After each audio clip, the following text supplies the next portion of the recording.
masih bersama kita semua di Semangat Pagi. Nah, ngomongin fingerprint test nih pemirsa, udah hadir ahlinya, ada Miss Ayu di sini. Miss Ayu. Miss Ayu sebelah rumah dong. Mbak Ayu, apa kabar Mbak Ayu? Baik, Mbak Ira. Mbak Ayu sekarang bawa sesuatu nih, kayaknya kita perlu tahu tentang finger test ya. Oke. Kita mau ini. Aku pernah finger test tapi alatnya nggak kayak gini. Beda lagi. Bukan ya? Bukan, GP. Itu waktu di imigrasi. Bikin GP. Itu bapak mau terbang bikin Tuh kan, mamanya lucu ya. Ini yang namanya fingerprint test itu sebetulnya apa sih, Mbak Ayu? Ya. Alatnya memang mirip, jadi JP nggak salah. Ya. Alatnya memang mirip seperti kalau kita bikin KTP ya, atau bikin dokumen di imigrasi gitu. Alatnya scannernya seperti ini memang ya, mirip-mirip kan? Ya, jadi sidik jarinya ini ditempel ke alat scannya ini. Oke, jempolnya ditaruh di situ, terus nanti hasilnya akan terlihat di layar ya. Fungsinya finger test untuk apa? Maaf Mbak Ayu, Tujuannya. kalau siapot gimana di tesnya? Ini nggak ada jempolnya nuh. Dari gigi saja coba Atau mungkin bisa pakai hidungnya mirip jempol. Digantikan aja ya. Ya, tadi alatnya memang sama, fungsinya yang beda ya Mbak Ira. Kalau di imigrasi tadi kan untuk apa? Melihat, mengidentifikasi ya, sidik jari. Di sini juga identifikasi yang tujuannya untuk melihat bakat dalam diri setiap orang. Itu bisa dilihat ya. Hasilnya akurat. Nah, kalau pertanyaannya akurat atau tidak setiap fingerprint test sama, gitu ya. Ada beberapa. Kalau saya sendiri sudah melakukan research untuk itu, gitu. Kalau Mbak Eca nanya akurat atau enggak, dari research kami sih hasilnya akurat. Mungkin bisa dilihat kalau garisnya 1 hamil, kalau garisnya 2 bukan itu, kehamilan itu namanya. Boleh sambil dicoba di JP Boleh. dites ya. Iya.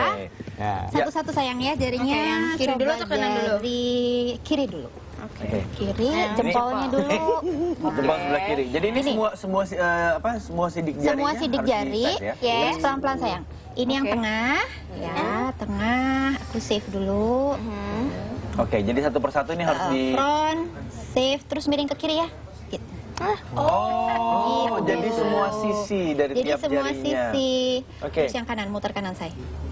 Oke. Mungkin biar lengkap semua bagian dari jempol ini ya, betul. kelihatan ya.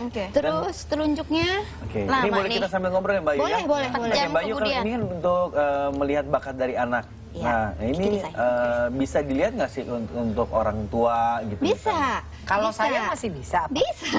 Walaupun terlambat kan? Tidak ada kata yang terlambat ya.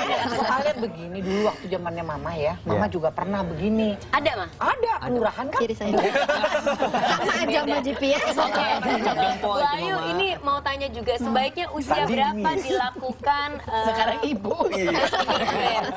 It's okay. Itu namanya consistently inconsistent. Itu umur berapa Kak? Dari umur berapa? Umur sebenarnya gini, fingerprint test itu kan yang dilihat sidik jari, ya. Sidik jari itu dari lahir sebenarnya udah terbentuk. Gitu. Jadi artinya sebenarnya secara teori pada waktu bayi lahir pun udah bisa.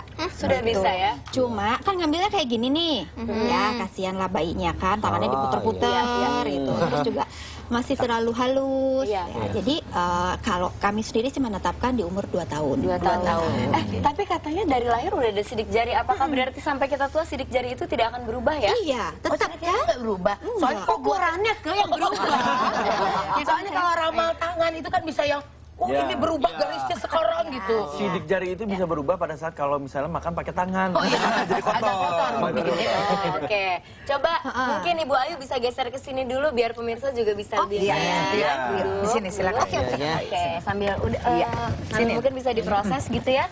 Nah, selain finger test print sebetulnya untuk menguji bakat dan segala macamnya itu ada tes-tes lainnya lagi nggak sih sebetulnya? Untuk menguji bakat. Ya kayak tahu bahwa ini lebih bagus otak kanan, otak kiri. Oh iya, selain bakat ada lihat lebih dominan mana, otak kiri atau otak kanan. Terus lihat potensi belajar dia secara umum gimana. Bahkan ada anak-anak yang fast learner, slow learner, atau biasa-biasa aja sih. Ada anak, coba mungkin Mbak Tika kalau punya anak 2 nih, lihat anak yang pertama kayaknya belajar 5 menit aja udah bisa deh. Gitu. Sementara anak yang lain kayaknya nih anak 1 jam nggak bisa-bisa deh. Gitu ya. Tapi kita mesti lihat dulu yang dia pelajari apa, bidangnya sama atau enggak gitu. Karena di fingerprint test itu semua anak pinter. Ya. Cuma pinternya di mana? Apakah sudah sesuai atau belum?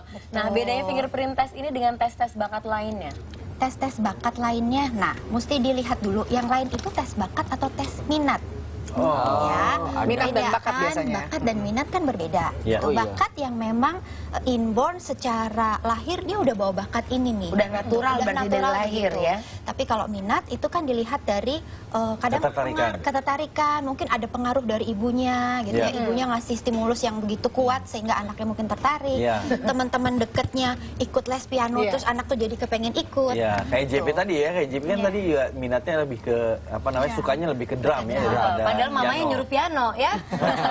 Nah, kalau untuk JP nih kan katanya dia gara-gara denger drum, tapi ternyata dari semenjak 8 bulan itu dia udah senang pukul-pukul. Itu minat atau bakat?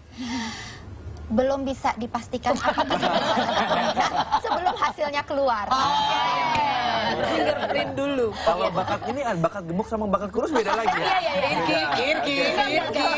Gendut atau kurus itu bakat atau minat? Beda tipis. Saya dan Mama Ira itu fast eater. Minat ya ke ya? Itu sih tergantung arah endusan sebetulnya. Oke. Nah, tapi sebenarnya saya juga masih bingung nih ya, Mbak Ayu.